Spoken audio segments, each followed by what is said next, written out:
How did you arrive in the Stalag? Were you in an airplane that was shot down, or what Yes. was the circumstance? Yes. We attacked the Lobau oil refinery on the north bank of the Danube River across from Vienna. Okay. It was on a Sunday.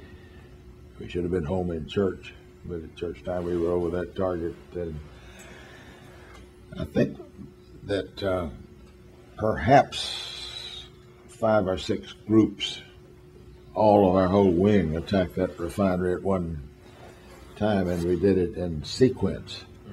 That is, this group would fly, and then right behind them would come this group. So there was a chain of groups across the target. Yes.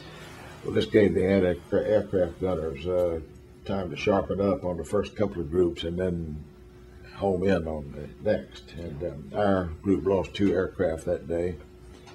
One was 6358, which is the one that I was, 6348, which is the one I was flying in. And we were set on fire. Could not get the fire out, and the pilot gave the order to jump, so we jumped.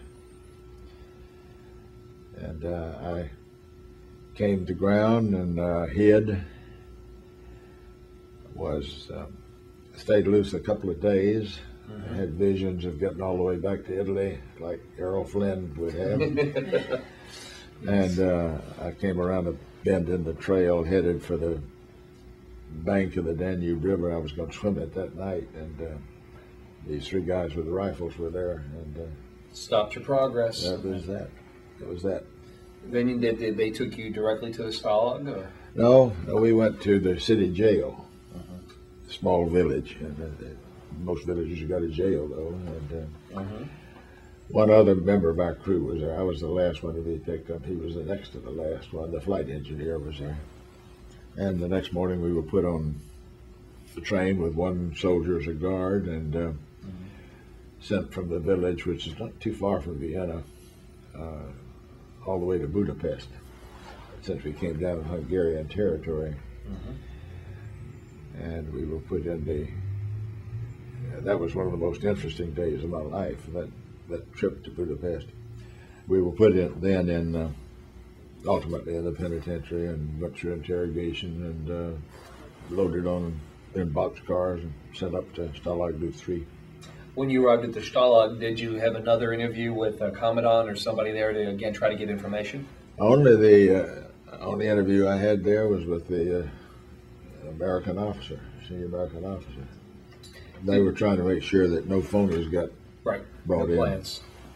Plans. When you went to the Stalag, were there ever Red Cross packages or shipments? Did you have correspondence? What were the things that you may have had from the outside world? Well, the Red Cross food parcels were an important part of our existence, and they contained about a 1-pound can of powdered milk. They contained some crackers, a D-bar. D-bar is an emergency chocolate ration that's supposed to be good for 1 meal. Yeah. Hard chocolate. A can of beans, a small box of sugar cubes, a little bit of cheese, and so on. It was enough food supplement that if you had any other thing else to eat at all, you could. It helped you get through. Yeah. Did you have any communication during your time in the Stalag with any of the German officers, or was it again just another world? Well, the senior American officers and they dealt with the Germans. Liaison. Yeah, it was a military arrangement.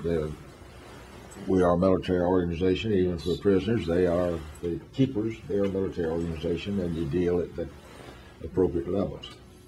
As the war is getting closer to an end, as VE Day is on the horizon, did you notice changes during your latter time in the Stalag in terms of either the morale of the German officers, the German guards, or other things that might have given you a hint that the war was going in the favor of the Allies? Oh, yeah. Well, we had access to German newspapers. They would put some copies of the newspapers in the camp, and we also had a secret radio.